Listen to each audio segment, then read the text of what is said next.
उठाया गया था कि गृह मंत्री जी ये सिर्फ अपने लिए वसूली कर रहे थे, अपनी पार्टी के लिए या सरकार के लिए। इन तीनों का अभी तक कोई उत्तर नहीं आया।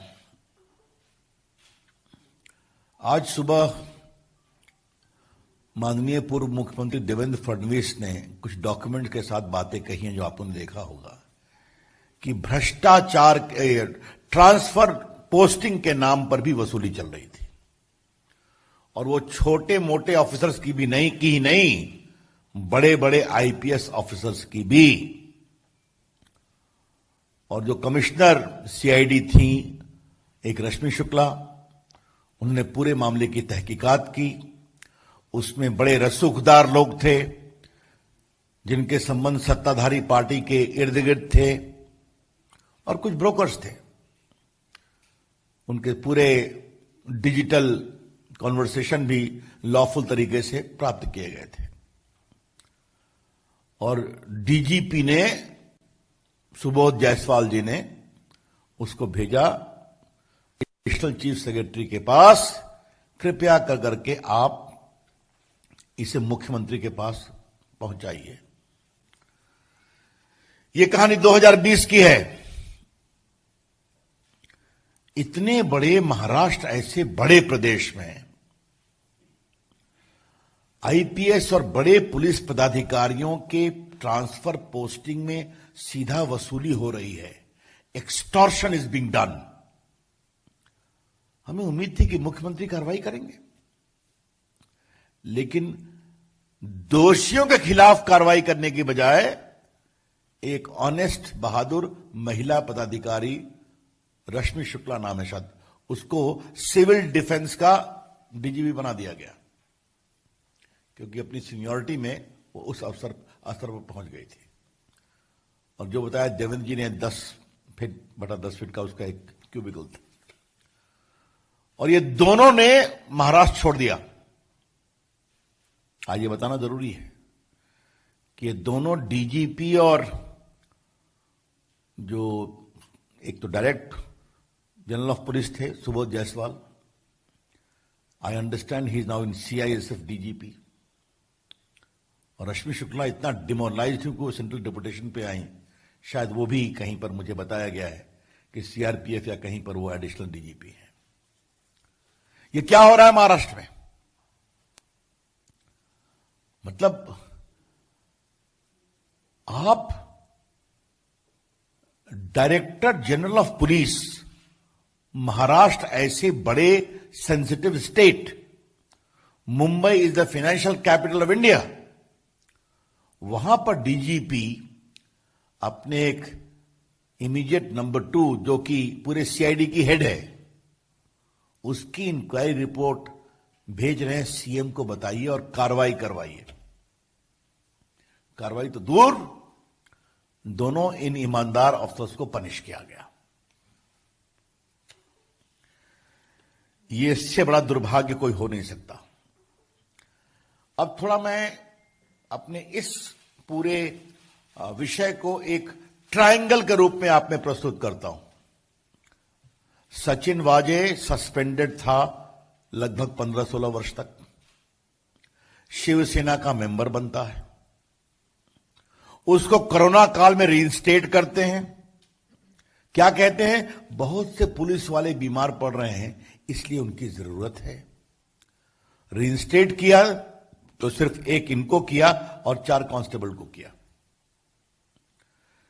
ये रीइंस्टेट होने के साथ एंटिया का घटना सामने आती है, जो जिलेटिन बार मिली है, एक्सप्लोसिव सब्सटेंस है। उस पर भी एक विषय मुझे कहना है, अभी मैं आऊंगा।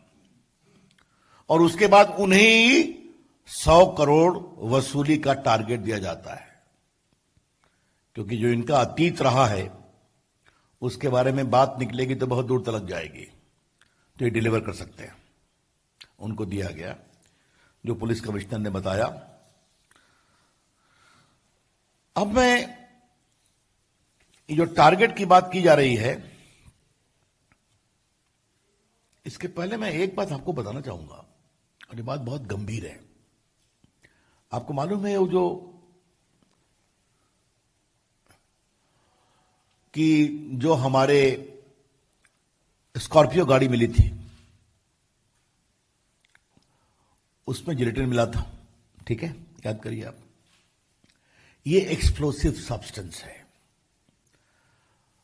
और नेशनल इन्वेस्टिगेटिव एजेंसी में ये एक शेड्यूल्ड ऑफेंस है कि कहीं पर अगर कोई एक्सप्लोसिव सब्सटेंस मिलता है तो उसकी जांच एनआईए करेगी। एनआईए उसकी जांच कर रही है, ठीक है। और एनआईए के सेक्शन 8 में एक बात का और प्रावधान है कि अगर कोई कनेक्टेड ऑफेंस होता है तो उसकी भी जांच एनआईए ही करेगी। ये जो उस गाड़ी का मालिक है, इसका नाम मनसुख हिरेन। अभी जो प्रेस कॉन्फ्रेंस थी एंटी टेररिज्म स्क्वाड महाराष्ट्र की, वो उसके बारे में थी। उसमें भी सचिन वाजे का नाम आया है, वो एक अलग विषय है। लेकिन जहां तक मेरी जानकारी है, एनआईए ने रिक्वेस्ट किया है अंडर प्रॉपर ऑथराइजेशन कि इस मनसुख हिरेन के मृत्यु या हत्या की जांच हमें दे दी जाए, क्योंकि उसके तार जुड़े होंगे। वो अभी तक महाराष्ट्र सरकार ने एनआईए को नहीं दिया है। क्यों नहीं दिया है? अगर एनआईए पूरे उस जिलेटिन, उस गाड़ी के पूरे मामले की जो एक्सप्लोसिव सब्सटेंस है जांच कर रही है, तो उस जांच में अगर उस गाड़ी के मालिक की संदेहास्पद मृत्यु होती है तो वो जिम्मेवारी एनआईए को क्यों नहीं दी जा रही है? क्या इस बात से हम ये निष्कर्ष निकालें कि जो इसके सस्पिशियस सर्कमस्टेंसेस ऑफ कॉन्स्पिरेसी है उसकी ईमानदार जांच को रोका जा रहा है? हम कोई टिप्पणी नहीं कर रहे हैं। सचिन वाजे ने उनको मरवाया, मुंबई की एटीएस बहुत तेजी से उस पर अपनी गाड़ी भगा रही है ताकि जांच को वाजे पर ही रोक दिया जाए। इस पूरे मामले की व्यापक जांच क्यों नहीं होनी चाहिए? ये बहुत गंभीर सवाल है। आप ही लोगों ने मीडिया में चलाया था कि कुछ जिलेटिन के तार किसी दूसरे प्रदेश के जेल से भी लिंकेज है ना, याद करिए अपने रिपोर्टिंग को आप लोग। तो ये क्यों नहीं होना चाहिए? मैं फिर कहूंगा, अगर भारत की एनआईए एक उद्योगपति के घर के सामने जो मिली है गाड़ी जहां से जिलेटिन रिकवर हुआ, उसके पूरे मामले की जांच कर रही है, तो अगर उस गाड़ी का तथाकथित मालिक से संदेहास्पद परिस्थितियों में मृत पाया जाता है तो उसकी जांच को क्यों रोका जा रहा है?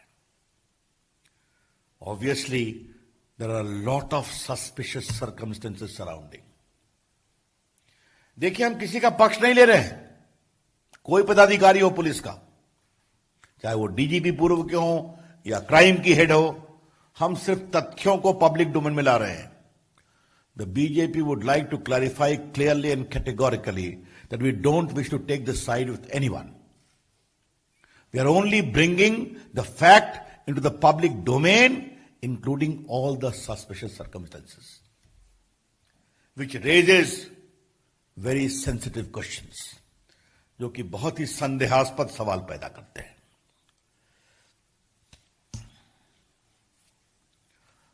अब इससे एक और सवाल निकलता है, महाराष्ट्र सरकार को कौन चला रहा है? Who is running the show of Maharashtra? क्या is it the most confused government in the history of Maharashtra, जिसके नेता तो कुर्सी पर हैं, अथॉरिटी नहीं है?